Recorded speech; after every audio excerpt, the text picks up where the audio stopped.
சரி, இப்போ இடையில இவங்க கேட்ட ஒரு கேள்வியினுடைய பதிலையும் அப்படியே சேர்த்து பார்ப்போம். எல்லாம் அல்லாஹுவை கொண்டுதான் நடக்கிறது என்று நம்ம பேசும்பொழுது இப்போ என்ன கேள்வி கேட்குறாங்க? அப்போ ஷைத்தானுடைய பங்களிப்பு என்ன? இதை நம்ம கேட்டீங்க. அப்போ ஷைத்தானுடைய வேலை என்ன என்பதாக கேள்வி கேட்குறாங்க. நீ பாருங்க, அல்லாஹ் சுப்ஹானஹு வ தஆலா தான் ஷைத்தானையும் படைத்தான். சரியா? ஷைத்தானை படைத்ததும் யாரு? அல்லாஹ். மலக்குகளை படைத்ததும் அல்லாஹு தஆலா தான். ஷைத்தானை படைத்ததும் அல்லாஹு தஆலா தான். சரியா?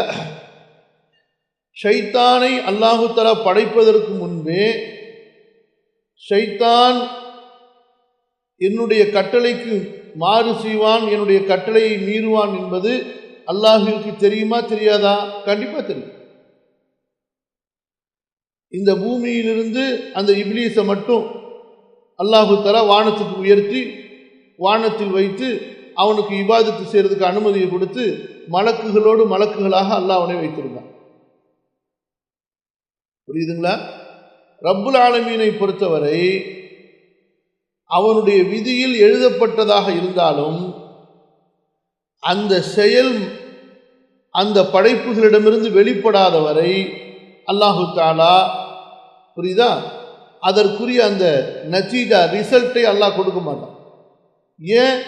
விதியில் அல்லாஹ் எதை எழுதியிருக்கிறான்? மனிதர்களோ அல்லது படைப்பினங்களோ தங்களுடைய விருப்பத்தால் அவர்கள் எதை செய்வார்கள், அப்படி அவர்கள் அதை செய்யும் போது அவர்களுக்கு நான் என்ன செய்வேன், இதை தான் அல்லாஹ் விதியில் எழுதியிருக்கான்.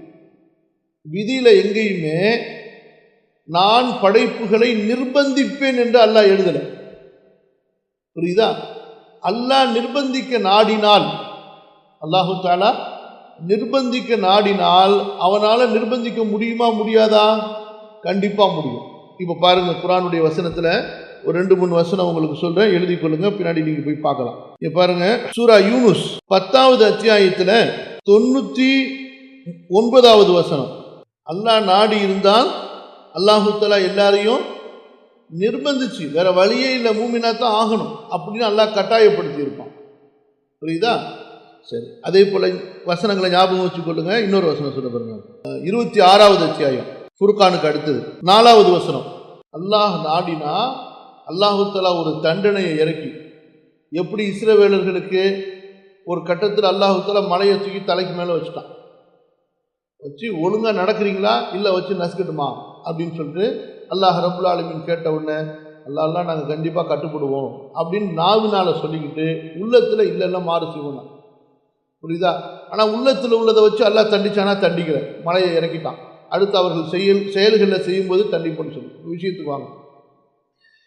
இப்போ அல்லாஹுடைய விதியை பொறுத்த வரைக்கும் 2 விதமான விதி இருக்கு. ஒன்று என்ன? அந்த விதியில் நாம் எந்த விதமான மாற்றத்தையும் செய்ய முடியாது, மீற முடியாது.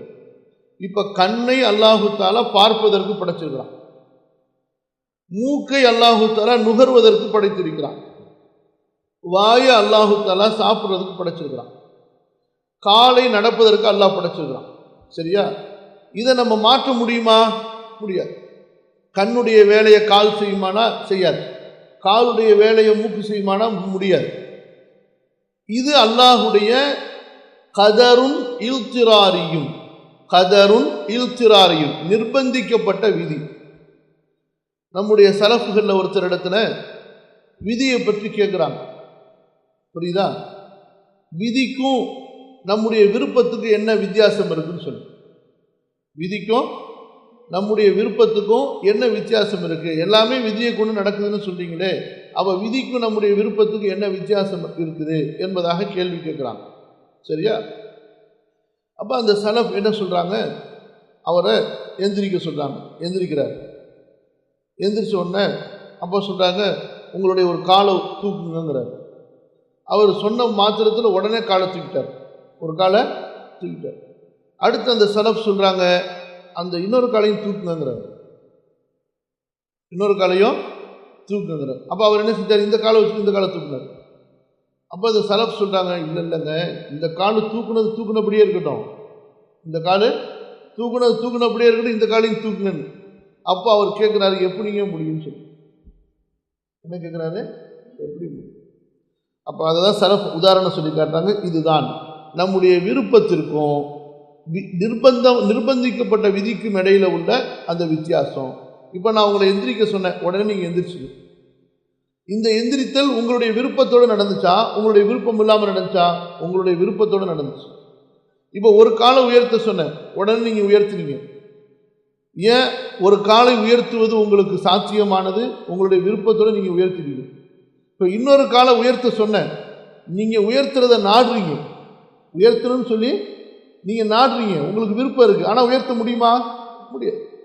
ஸோ இதுதான் நிர்பந்திக்கப்பட்ட விதி. சரி, இதை நீங்கள் புரியறதுக்கு இன்னொரு விஷயத்தையும் நான் சொல்கிறேன். நம்ம யாராவது இந்தியாவில் பிறக்கணும்னு ஆசைப்பட்டோமா? அதுவும் இந்த தமிழ்நாட்டில் பிறந்து இப்படி கஷ்டப்படணும்னு ஆசைப்பட்டோமா? சொல்லுங்க. இதுதான் விதி. நம்முடைய தாய் தந்தையை நம்மால தேர்ந்தெடுக்க முடியாது, நமக்கு பிறக்கிற குழந்தைகளை நம்மால தேர்ந்தெடுக்க முடியாது, நம்முடைய மொழியை நம்மால தேர்ந்தெடுக்க முடியாது, நம்முடைய நிறத்தை நம்மால தேர்ந்தெடுக்க முடியாது, நம்முடைய உடல் அமைப்பு அதை நம்மால தேர்ந்தெடுக்க முடியாது. இதுதான் நிர்பந்திக்கப்பட்ட விதி. இந்த நிர்பந்திக்கப்பட்ட விதிக்கும் சுதந்திரமாக நாம் செய்யக்கூடிய விதிக்கும் இடையில உள்ள வித்தியாசம். கதருன் இஃப்திராரியும் கதருன் இஃப்தியாரியும். விதி நிர்பந்திக்கப்பட்டது, அதில் எந்த விதமான மாற்றத்தையும் நம்ம செய்ய முடியாது. கதருன் இஃப்தியாரியும், மனிதனுடைய விருப்பத்தால் முடிவு செய்யப்பட்ட ஒரு விதி. புரியுதா இல்லையா? இப்போ ஒரு மனிதன் எந்த ஒரு செயலை செய்யும் போதும் தான் அதில் நிர்பந்திக்கப்படுவதாக அவன் உணர்வதில்லை. இப்போ நீங்கள் உங்கள் வீட்டில இருந்து இப்போ தாருகுதாக்கு வரீங்க, யாராவது உங்களை நிர்பந்திச்சு வலுக்கட்டாயமாக பிடிச்சி இழுத்து கொண்டாந்து வச்சு அமுக்கிற மாதிரியா ஃபீல் பண்ணுறீங்க? இல்லையே. அப்படி என்றால் இந்த ஒரு சாதாரண பொருளுக்கும் மனிதர்களுக்கும் இடையே வித்தியாசம் இல்லாமல் போயிடும். அப்படி யாருமே எந்த ஒரு அறிவாளியும் சொல்ல மாட்டான். ஒரு மனிதன் நோய் வந்தால் அவனுடைய விருப்பத்தால் மருந்து சாப்பிட்றான், அவனுக்கு தாகம் எடுத்தால் அவனுடைய விருப்பத்தால் அவன் தண்ணி குடிக்கிறான். இது எல்லாமே அவனுடைய விருப்பத்தின்படி நடக்கிறது, தன்னை யாரும் நிர்பந்திப்பதில்லை என்பதை அவன் கண்டிப்பாக உணரணும். இப்போ இதெல்லாம் மனிதர்கள் அவருடைய விருப்பத்தின்படி செய்வார்கள் என்பதை அல்லாஹ் முன்கூட்டி அறிந்திருக்கிறான். அதை தான் அல்லாஹ் எழுதியிருக்கிறான். அதனால தான் அல்லாஹ் எழுதுனதுக்கு மாற்றமாக நடக்காது என்று சொன்னால் அல்லாஹுடைய அறிவுல மாற்றம் ஏற்படாது, மனிதனுடைய அறிவுல மாற்றம் ஏற்படும், அல்லாஹுடைய அறிவுல மாற்றம் ஏற்படாது. சரி, இப்போ இந்த இப்லீஸை பொறுத்த வரைக்கும் எப்போ இந்த இப்லீஸ் அல்லாஹ்க்கு மாறு செய்தானோ அல்லாஹ் இவனு வெளியாகிட்டான். அப்போ அல்லாஹ்விடத்தில் அவன் கேட்டான், புரியுதுங்களா? யா அல்லாஹ், அடியார்களை வழிகெடுக்கணும், எனக்கு நீ அந்த திறமையை கொடு, அந்த அறிவை கொடு, அந்த எனக்கு சக்தியை கொடுன்னு சொல்லி. அல்லாஹ் தஆலா உனக்கு என்னென்ன வேணும்? ஃபஅஜ்ரிப் அலைஹிம் பிஸௌதிக வரிஜ்லிக் வஷாரிக்ஹும் ஃபில் அம்வாலி வல் அவுலாத் வஇதுஹும் வமா யஇதுஹும் ஷைத்தானு இல்லா குரூரா. அவர்களுடைய செல்வத்தில் போய் சேர்ந்துக்க, அவர்களுடைய பொருளில் போய் சேர்ந்துக்க, குடும்பத்தில் சேர்ந்துக்க, உன்னுடைய தரைப்படையில் காலாட்படையில் எல்லாத்தையும் நீ அழைச்சிக்கொள். புரியுதா? அவர்களுக்கு நீ என்னென்னலாம் வாக்கு கொடுக்க முடியுமோ வாக்கு கொடுத்துக்க. ஆனால் ஷைத்தானுடைய வாக்கு ஏமாற்றத்தை தவிர எதுவும் இல்லை. சரியா? இப்போ பாருங்க, இந்த ஷைத்தானுடைய வேலை என்ன? ஷைத்தானின் பக்கம் நாம் கெட்டதை சேர்க்கிறோமே, இது எப்படி? புரியுதா? கொஞ்சம் சுருக்கமாக சொல்கிறேன், நல்ல கவனமாக கேட்டிங்கன்னா இன்ஷா அல்லாஹ் புரியும்.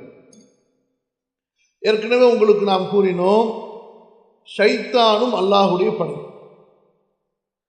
நேரிய கொள்கையை பொறுத்த வரைக்கும் படைப்பாளன் படைப்பதில் எந்த விதமான குறையையும் கூற முடியாது.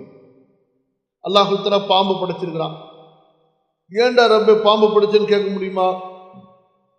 நமக்கு பாம்பு பார்த்தா கொல்லுங்கன்னு கட்டலை, தேலை பார்த்தா அடிங்க நமக்கு கட்டலை. ஆனால் ஏன் இந்த பாம்பு அல்லாஹ் படைக்கணும், தேலை அல்லாஹ் படைக்கணும்? அதில் என்ன ஞானம் இருக்கிறது?